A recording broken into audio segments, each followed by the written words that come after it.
ठाणे महानगरपालिका प्रभाग क्रमांक 4 मधून अपक्ष उमेदवार विक्की हरिश्चंद्र पाटील पुन्हा एकदा निवडणुकीच्या रिंगणात उतरलेत।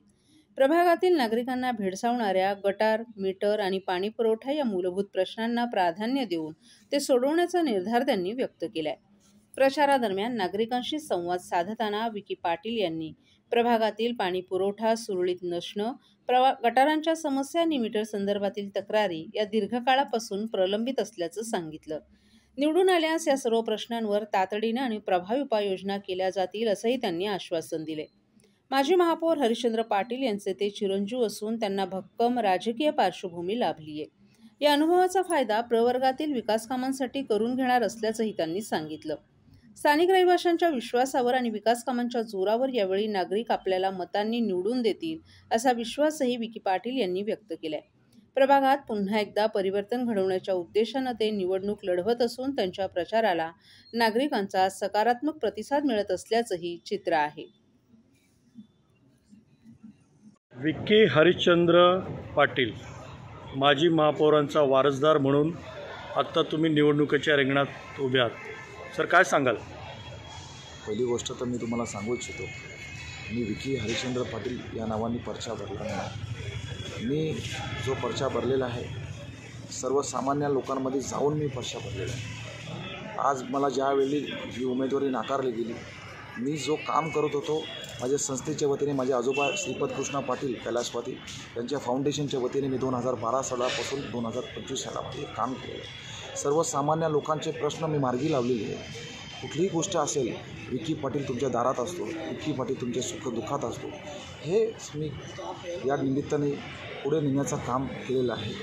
आणि आपण पाहू शकता माझ्यासमोर जो उमेदवार आहे प्रभाग क्रमांक 4चा, जो 2012 ते 2025पर्यंत ज्या माणसांनी कधी पायरी चढली नाही, ज्या माणसांनी कधी गांधीनगर नलपडा या मतदारसंघामध्ये कधी आला नाही, त्या माणसाची ओळख काय आहे, नगरसेवक कोण आहे, असं लोकांनाही माहिती नाही आजपर्यंत। एकीकडे टोली जंग इमारत, एकीकडे स्लम एरियाबाबत तुम्ही काय सांगू शकाल? आपण पाहू शकता का या एखाद्याने जॉग्राफिली आपण स्टडी करावा लागेल तर गांधीनगर हा नलपडा हा एकंदरीत स्लम एरिया आहे। 22,000 मतं या ठिकाणी आहेत। आणि पुढे गेल्यानंतर धर्मीनगरपासून ते प्रेस्टिज पार्कपर्यंत हा एखाद्याने जॉग्राफिकली स्टडी करायला गेलं तर हा पूर्ण ही सोसायटी मतदारसंघ आहे। आपण गांधीनगर वासी आणि नलपडा वासियांसाठी पाहिलं तर या ठिकाणी यांचा अजेंडा वेगळा आहे आणि त्यांचा अजेंडा वेगळा आहे। या लोकांसाठी आपण गटर, पायवाटा अशा माध्यमातून आपण विकास करू शकतो आणि त्या लोकांसाठी आपण वेगळ्या विकासाच्या माध्यमातून विकास करू शकतो। माझं एवढंच तुम्हाला आव्हान आहे, या ठिकाणी एक चांगला सुशिक्षित चेहरा मी तुमच्यासमोर मांडण्याचा प्रयत्न करत आहे। मला जे काय करता आलं ते मी तुमच्यासमोर मांडण्याचा प्रयत्न करत आहे। कैलासवादी श्रीपद कृष्णा पाटील फाउंडेशन या माध्यमातून मी अनेक उपक्रम या मतदारसंघ प्रभाग क्रमांक 4मध्ये केलेली आहे आणि पुढे देखील करण्याचा प्रामाणिक प्रयत्न करेन। आत्तापर्यंत गटर, मीटर, वॉटर ह्याच विकासासंदर्भात सर्व बोलत आलेत। तुम्ही तुमच्या इथे काय लोकांना सांगू इच्छिता? बघा, कशा पद्धतीचा विकास असेल? बघा, गटर, वॉटर, मीटर हा तर प्रत्येकजण करतो, पण त्या व्यतिरिक्त आपल्याला एक नवीन विकास करावा लागेल, जेणेकरून आपण एक ठाणे शहराला आपण एक स्वच्छ आणि सुंदर शहर बनवू शकतो। आपण पाहू शकता माझ्या वडिलांनी देखील तेच काम केलेलं आहे। या ठिकाणी एक सुसज्ज आपण एक हॉस्पिटल असेल, या ठिकाणी एक सुसज्ज एक शाळा असेल, शाळा आपण सोडून आपण एक चांगलं कॉलेज कुठे उभारू शकतो हेही आपण पाहिलं पाहिजे। आपण या रोजगाराच्या निमित्ताने आपण महिलांना कुठे रोजगार देऊ शकतो हेही पाहिलं पाहिजे। आपण एकंदरीत सर्वांगीण विकास केला पाहिजे, कुठल्याही क्षेत्राला याच्यामध्ये आपण टाकून नाही राहिला पाहिजे। आपण प्रत्येक क्षेत्राला, प्रत्येक घटकाला आपण एकत्रितपणे आपण त्याच्यामध्ये कसे त्यांचे प्रश्न मार्गी लावू शकतो हे आपण पाहिलं पाहिजे। सर, ते शेवटी काय आव्हान कराल तुम्ही तुमच्या रहिवाशांना? तुमच्या माध्यमातून सर्व मतदारांना एवढंच आव्हान करेल का आपण या प्रभाग क्रमांक 4मध्ये एक चांगला उच्च सुशिक्षित चेहरामधून निवडून आणा, जेणेकरून आमच्यासारखे तरुण या ठिकाणी आले तर आणखी काहीतरी तुमच्या गोष्टीसाठी आमचा हातभार लागेल आणि चांगल्यात चांगला विकास कामं करू शकतो। आम्ही चांगले निधी उपलब्ध आणू शकतो तुमच्या मतदारसंघामध्ये। पुन्हा एकदा तुम्हाला सर्वांनाही आवाहन करतो का प्रभाग क्रमांक 4 मधून मी उभा आहे।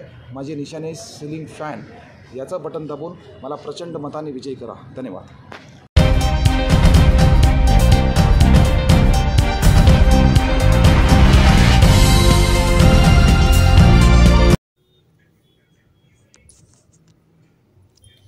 अंबरनाथ नगरपालिकेत नुकत्याच झालेल्या निवडणुकीत काँग्रेस पक्षाकडून निवडून आलेल्या 12 नगरसेवकांनी भाजपात प्रवेश करण्याचा निर्णय घेतलाय. या नगरसेवकांना येत्या 2 ते 3 दिवसात भाजपात प्रवेश दिला जाईल अशी माहिती प्रदेशाध्यक्ष रवींद्र चव्हाण यांनी ठाण्यात घेतलेल्या एका पत्रकार परिषदेत बोलताना दिली आहे. हे सर्व नगरसेवक अंबरनाथच्या विकासाच्या मुद्द्यावर भाजपात प्रवेश करत असल्याचंही त्यांनी सांगितलं. या पत्रकार परिषदेत काँग्रेसकडून निलंबित करण्यात आलेले अंबरनाथचे ब्लॉक अध्यक्ष प्रदीप पाटील देखील उपस्थित होते. अंबरनाथ शहराच्या विकासासाठी तेथील नागरिकांना दिलेल्या आश्वासनांची पूर्तता करण्यासाठी काँग्रेसनं निवडून आलेल्या 12 नगरसेवकांनी भाजपात प्रवेश करण्याचा निर्णय घेतलाय अशी माहिती भाजपचे प्रदेशाध्यक्ष रवींद्र चव्हाण यांनी दिली आहे. या नगरसेवकांबरोबर अंबरनाथमधील काँग्रेसचे विविध आजी माजी पदाधिकारी देखील भाजपात प्रवेश करणार आहेत. लवकरच हा प्रवेश पार पडेल अशी माहिती चव्हाण यांनी दिली आहे. यावेळी बोलताना काँग्रेसचे अंबरनाथचे ब्लॉक अध्यक्ष प्रदीप पाटील यांनी सर्व नगरसेवकांच्या वतीनं बाजू मांडली. केवळ शहराच्या विकासासाठी आम्ही अंबरनाथ विकास आघाडी केली होती, परंतु आमच्या प्रदेशाध्यक्षांची दिशाभूल करण्यात आली आहे. त्यातूनच मग आमच्यावर पक्षानं विश्वासात न घेता कारवाई केली. केवळ अंबरनाथ शहराच्या विकासाकडे बघून आम्ही भाजपात प्रवेश करण्याचा निर्णय घेतल्याची माहिती यावेळी पाटील यांनी दिली. नगर परिषदेच्या निवडणुका या 2 तारखेला 20 तारखेला झालेला निवडणुकीचा निकाल आणि त्यानंतर निकालामध्ये करंजुले या नगराध्यक्ष म्हणून निवडून आल्या आणि त्या सगळ्या भागांमध्ये सातत्याने काम करणारे काँग्रेसमधील ही नगरसेवक हे मोठ्या संख्येने त्या ठिकाणी निवडून आले होते. त्यामुळे आज आपल्याला सर्वांना मला सांगायला आनंद वाटतो की आज सकाळपासून प्रेसमध्ये काही बातम्या सुरू झाल्या.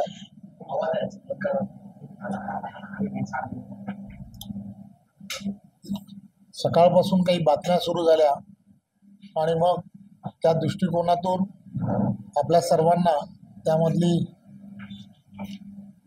काही विषय हे सांगावेत, त्या दृष्टिकोनातून आज बैठकीच्या निमित्ताने ठाण्यामध्ये आलो होतो. तर ठाण्यामध्येच रात्री आपण प्रेस घ्यावी तर थोडंसं ठरवलं.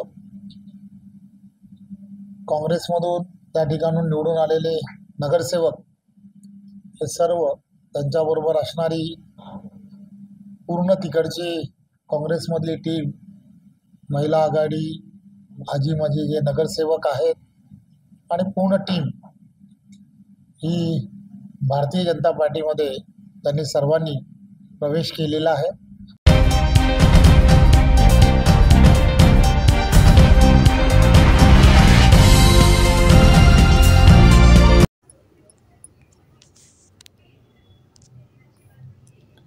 साडेतीन वर्षांहून अधिक काळ निवडणुकांअभावी ठाणे महापालिकेची महासभा अस्तित्वात नसल्यानं प्रशासकीय राजवटीचा फायदा घेत नको त्या प्रकल्पांवर करोडोंचा खर्च आणि मनमानी कारभार करण्यात आला.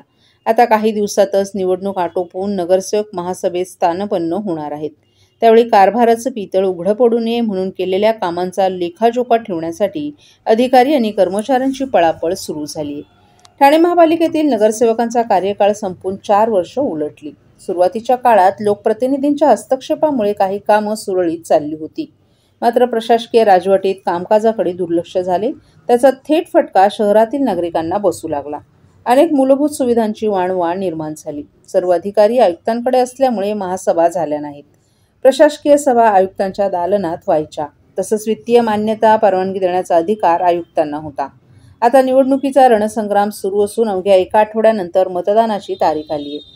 त्यानंतर दुसऱ्याच दिवशी निकाल जाहीर होतील. त्यानंतर पालिकेचा कारभार लोकप्रतिनिधींच्या हाती येणार असल्यानं प्रत्येक कामांचा फायलींचा हिशोब होईल. दरम्यान आर्थिक संकटात सापडलेली ठाणे महापालिकेची तिजोरी आधीच रसातळाला गेली आहे. सध्याच्या घडीला प्रशासनाकडे अवघे काही कोटीच शिल्लक आहेत. निवडणुकीनंतर नवनिर्वाचित नगरसेवकांना विकास कामांच्या निधीसाठी धावाधाव करावी लागणार आहे. त्यामुळे विकास कामांच्या निधीसाठी प्रशासनाला कसरत करावी लागणार आहे.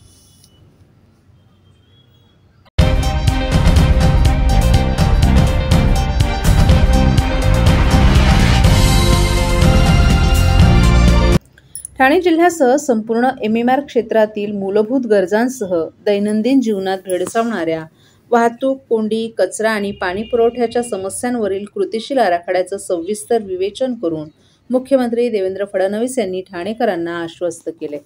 राजकारण विषयक कमी परंतु पर्यावरणपूरक विकासाचं व्हिजन मांडून मुख्यमंत्री फडणवीस यांनी भविष्यातील शहरांची रूपरेषा आकडेवारीसह उलगडली. ठाणे महापालिका निवडणुकीच्या पार्श्वभूमीवर मुख्यमंत्री देवेंद्र फडणवीस यांच्याशी विशेष चर्चासत्र ठाण्याच्या राम गणेश गडकरी रंगायतन येथे काल पार पडलं. ज्येष्ठ संपादक मिलिंद बल्लाळ आणि अभिनेत्री तेजश्री प्रधान यांनी त्यांच्याशी संवाद साधला.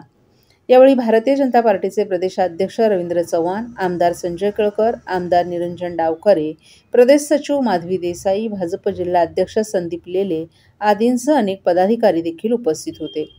दरम्यान देवाभाऊंच्या या विशेष चर्चासत्राच्या 24 ठिकाणी केलेल्या लाईव्ह प्रक्षेपणाला ठाणेकरांनीही उत्स्फूर्त प्रतिसाद दिला. ठाणेकरांच्या मनातील प्रश्न, शहराचा विकास आणि सर्वांगीण प्रगतीवर थेट संवाद साधताना मुख्यमंत्री फडणवीस यांनी ठाणे तसंच MMR क्षेत्रातील वाहतुकीचा प्रश्न सोडवण्यासाठी पहिल्या 5 वर्षातील मेट्रो संकल्पपूर्तीचा तर 2030 पर्यंत सर्व मेट्रो ठाण्याशी कनेक्ट करण्याचा मनोदय व्यक्त केला. कोस्टल रोडची ही कनेक्टिव्हिटी रिंग करून सर्व वाहतूक भविष्यात शहरावर नेऊन कोंडी कमी करणार असल्याचं स्पष्ट करतानाच शेवटच्या व्यक्तीपर्यंत कनेक्टिव्हिटीचं नियोजन केलं असल्याचं त्यांनी सांगितलं. घनकचऱ्याच्या आणि डम्पिंगच्या समस्येवर त्यांनी भविष्यातील उपाय सांगताना पंतप्रधान नरेंद्र मोदी यांच्या व्हिजननुसार पुढचे 3 ते 4 वर्षात सर्व डम्पिंग बंद करून बायो मायनिंग प्रकल्प सुरू करणार असल्याचं त्यांनी सांगितलं. MMR क्षेत्राचा ग्रोथ हब असा विकास, घोडबंदर रोडची समस्या सुटण्यासाठी 200 नॉटिकल माईल्सचा विचार करून कोलशे, दिवा येथे 5 जेटी उभारणार तसंच वॉटर टॅक्सी सुरू करणार असल्याचं सांगून ठाण्यात इन्क्युबेशन सेंटरबाबतचं नियोजनही फडणवीस यांनी सविस्तरपणे यावेळी मांडलं.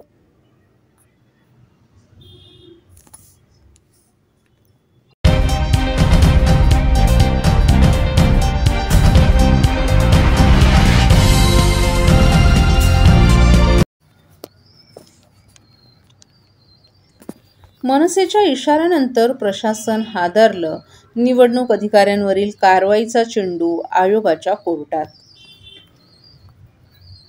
ठाणे महापालिका निवडणुकीत शिवसेना शिंदे गटाच्या 6 उमेदवारांना बिनविरोध निवडून आणण्यासाठी विरोधी उमेदवारांचे अर्ज बाद केल्याचा आक्षेप असलेल्या निवडणूक निर्णय अधिकारी वृषाली पाटील तसंच सत्वशीला शिंदे यांच्या संदर्भातील वस्तुनिष्ठ अहवाल ठाणे महापालिका आयुक्त, मुख्य निवडणूक अधिकारी सौरभ राव यांनी बुधवारी निवडणूक आयोगाला पाठवलाय. त्यामुळं या वादग्रस्त अधिकाऱ्यांवरील कारवाईचा चेंडू आता आयोगाच्या कोर्टात गेला आहे. बिनविरोध निवडून प्रकरणात सत्ताधाऱ्यांशी संगनमत केल्याच्या आरोपावरून या दोन्ही अधिकाऱ्यांविरोधात मनसेनं आक्रमक भूमिका घेत 24 तासात कार्यवाही करण्याचा अल्टिमेटम देत ठिय्या मारण्याचा इशारा प्रशासनाला दिला होता. ठाणे महापालिका प्रभाग क्रमांक 18 आणि प्रभाग क्रमांक 5 मधील निवडणुकीत सत्ताधाऱ्यांशी संगनमत करीत पक्षपाती भूमिका घेऊन बिनविरोध उमेदवार निवडीत सहाय्य केल्याचा आरोप मनसेनं वृषाली पाटील आणि सत्वशीला शिंदे या 2 अधिकाऱ्यांवर केला होता. या अधिकाऱ्यांवर तात्काळ कार्यवाही करावी यासाठी मनसे नेते अविनाश जाधव यांनी मुख्य निवडणूक आयुक्तांकडे तसंच न्यायालयात याचिकाही दाखल केली होती. त्यानंतरही कारवाई न झाल्यानं मंगळवारी अविनाश जाधव यांच्या नेतृत्वाखाली शिष्टमंडळानं आयुक्त सौरभ राव यांची भेट घेतली होती. तसंच 24 तासात कार्यवाही न केल्यास आयुक्तांच्या दालनात ठिय्या मारण्याचा इशारा दिला होता. मनसेच्या या मागणीवर आयुक्तांनी सकारात्मक निर्णय घेण्याचं आश्वासित केलं होतं. त्यानुसार पालिका प्रशासनानं बुधवारी बिनविरोध निवड प्रकरणी दोन्ही वादग्रस्त अधिकाऱ्यांबाबतचा वस्तुनिष्ठ अहवाल निवडणूक आयोगाकडे पाठवलाय अशी माहिती पालिकेतील वरिष्ठ अधिकाऱ्यांनी दिली आहे.